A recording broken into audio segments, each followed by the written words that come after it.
Ano? Ano nga ba ang nangyari sa ating history kung paano natin nakuha ang ating kalayaan noon? Paano? Paano nga ba nagsimula ang pangalawang revolusyon laban sa mga Espanyol? Ano? Ano-ano ang mga simbolismo na nasa watawat ng ating Pilipinas at ang mga kahulugan nito? Sino?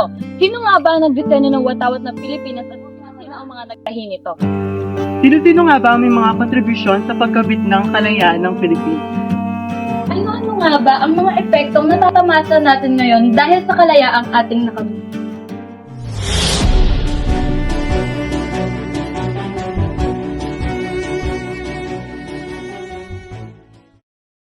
Ang Proclamation of Independence of the Filipino People o Acta de la Proclamación de la Independencia del Pueblo Filipino sa wikang Espanyol.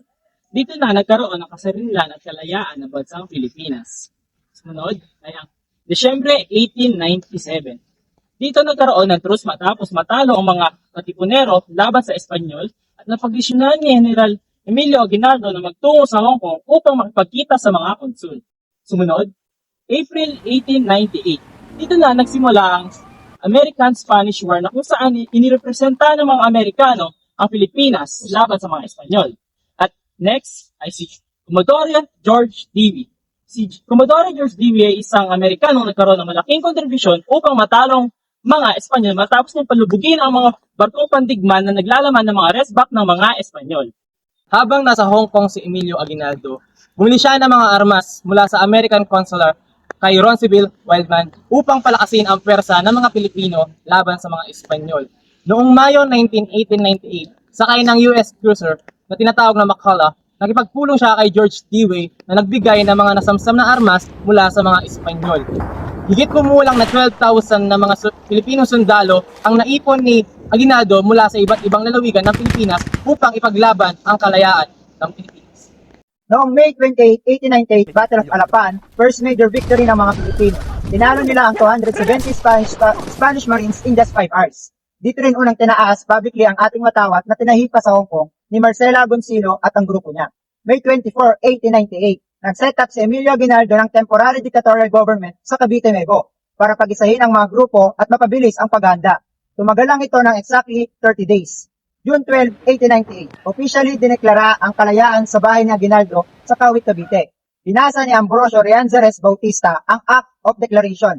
Pinirmahan lang ito ng 98 na tao kasama ang observer na si Luis M. Johnson. Dito rin tinugtog ang Marcha Nacional Filipina ni Julian Felipe. Himig pa lang noon, wala pang lyrics.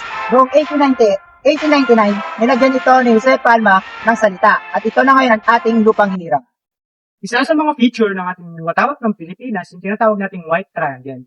Ang ano nga ba ang sinisimbolo ng White Triangle? Una, liberty. Pangalawa, equality. At pangatlo, fraternity. Liberty, ito yung kalayaan para sa lahat ng mamamayan. Pangalawa, inequality, ito naman yung pantay-pantay na karapatan. Pangatlo, fraternity, ito yung tinatawag nating kapatiran o brotherhood, kung saan ang isang mamamayan ay sinusuportahan ang ating mga kababayan. Yun naman, pag-usapan natin yung araw na nasa watawat ng Pilipinas. So, tinatawag natin Golden Dawn. Ang nare-representa nito, o sinisimbolo nito, ay demokrasya. Ano nga ba ang demokrasya? Ito yung sistema ng gobyerno na kung saan ang kapangyarihan ay nagagaling sa mga tao. Sa araw na to, meron siyang 8 rays. Ano nga ba yung 8 rays na yun? Yung mga bayan na unang nagpanalo laban sa mga Espanyol. Yan ang Manila, Cavite, Bulacan, Pampanga, Batangas, Laguna, Nueva Ecija, at Tarlac.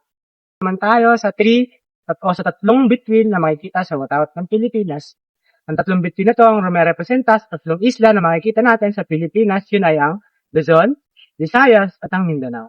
The blue stripe in the Philippine flag represents peace, truth, and justice. It symbolizes the Filipinos' desire for harmony and unity, while red stripe represents patriotism, courage, and bravery. It honors the sacrifices of Filipino heroes who fought for freedom. Meron tatlong bersyon ng Philippine National Anthem. Ang una ang Marcha Nacional of Pilipinas.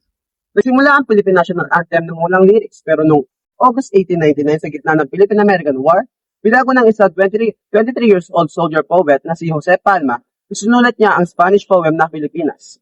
Ang pangalawa naman, The Land on the Morning. Ito ay English era. Noong sinakop tayo ng mga Amerikano, dumaan sa point na pinagbabawal muna ang mga Filipino national symbols.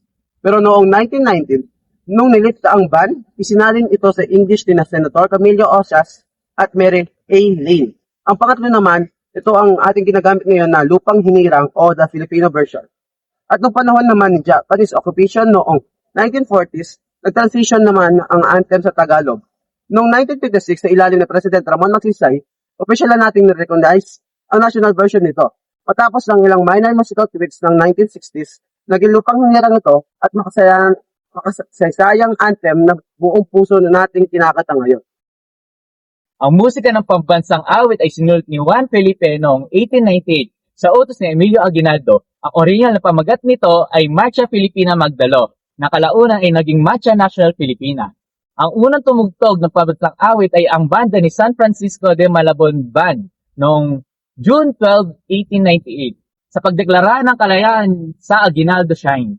Sino nga ba si Emilio Aguinaldo para sa atin? Si Emilio Aguinaldo isang Filipino leader ng revolusyon na nanguna sa pakikipaglaban para sa kalayaan ng Pilipinas laban sa Espanya. Siya rin ang nagproklama ng Philippine Independence noong June 12, 1898 at naging unang Pangulo ng Republika ng Pilipinas. Ito naman yung mga taong tumulong o gumawa sa watawat ng Pilipinas. Una na dito si Marcela Agoncillo. Siya ang unang gumawa ng watawat ng Pilipinas at nanguna sa pagtahi ng bandila na naging simbolo ng kalayaan ng Pilipinas. Pangalawa, si Lorenza Agoncillo. Siya ay anak ni Marcela Agoncillo at tumulong din siya sa pananahin ng watawat kahit na siya ay bata pa noon. At ang panghuli ay si Delfina Barbosa de Natividad. Siya ay pamangkin ni Dr. Jose Rizal at isa rin sa mga tumulong at umambag sa paggawa ng watawat. Ang mga original na miyembro ng Katipunan tulad ni Andres Bonifacio, Valentin Diaz, Teodoro Plata, Ladislao Diwa, at Arellano Judado. Sila ang nagtanim ng ideya, nag-organisa ng PERSA at nagpasiklab ng revolusyon na tulungan nagpalaya sa Pilipinas mula sa kolonyas. These are the important people who contributed to Philippine history. Consul E. Spencer helps Emilio Aguinaldo return to the Philippines and promoted cooperation with the Americans. George Dewey led the American victory in the Battle of Manila Bay. Mansonville Wildman served as a link of Filipino revolutionaries and American officials. Ambrosio Gonzales Bautista wrote and read the Philippine a Declaration of Independence, while Juan Felipe write or compose Philippine national anthem as a lasting symbol of Philippine nationalism. Because of the independence and freedom that we have today, now we have the right to education. We now have access to information and knowledge. Secondly, is we have the right to participate in governance. We can vote, run for office, and participate in the decision-making process, especially for us women. Lastly, and most importantly, we have the power to express our opinions, hold those leaders accountable, and fearlessly fight for the rights that our ancestors died for.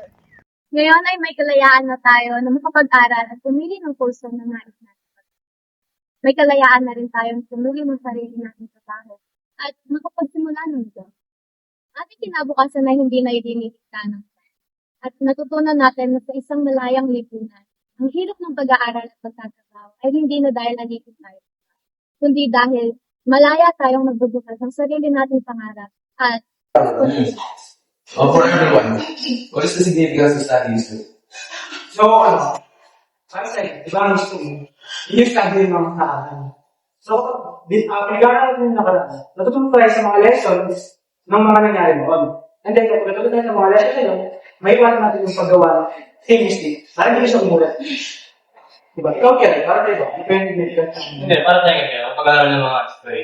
Para kung guidebook ng mga tao. Na mga experiences, mga wisdom na nalaman ng mga tao, mga success, failure ng mga iba-ibang tao, alam mo yun, mga na-experience na. Kaya sa mga kanina. So basically, ito sinabi natin yung history. Hindi lang siya kalagawa ng mga class. Kung baga, sa foundation, kung natin tayo ngayon. Kung ba, Carla? O kasi yung pag-aaral ng history para sa akin, parang naghanda na sa future. Kasi hindi na natin nagbago yung mga nangyari dati. Pero ngayon, meron na tayong power para baguhin na nayusin yung sistema na meron tayo ngayon. Para di na maulit yung mga nangyari before. Parang studying history din kasi is lesson for us to be better in the present and the future. So, JC.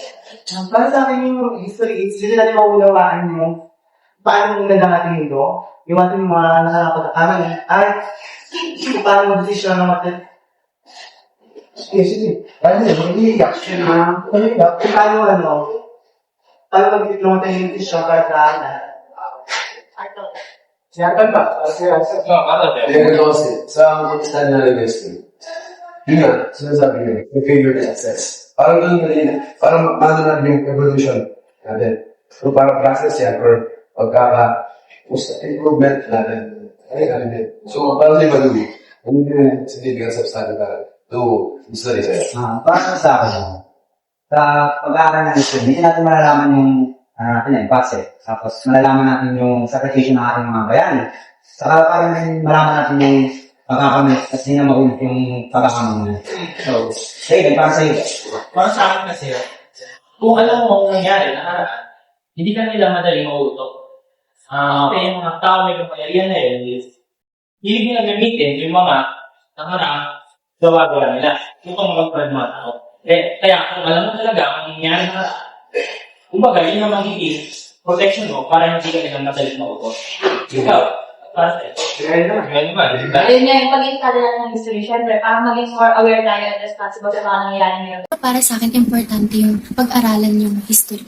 Kasi dito natin nalalaman kung ano yung pinagmulan ng kung anong meron tayo ngayon sa present. And dito natin nalalaman din kung bakit ganito yung culture natin, bakit ganito tayo magsalita, or bakit ganito yung language na ginagamit natin. Mahalagang pag-aralan ang kasaysayan ng Pilipinas dahil nakatutulong ito upang maunawaan natin ang ating pinagmulan, kultura at pagkakilanlan bilang mga Pilipino. Natututo rin tayo sa mga kasalanan at sakripisyo ng ating mga ninuno upang maging mas mabuting mamamayan at pahalaga ng kalayaan ng ating bansa. For me, ang significance ng history is that natutulungan na tayo to know what happened on the past in the Philippines, and it will also helps us to know what our cultures or where our cultures came from and the tradition that we have on the Philippines. And it is also very significant for Filipinos to know our history so that we are knowledgeable to provide where our country came from as well. Because it helps us to understand how things happened in the past affect our daily life. And history gives us understanding and knowledge about the world and the people. Thank you for watching. Don't Forget To like, and subscribe.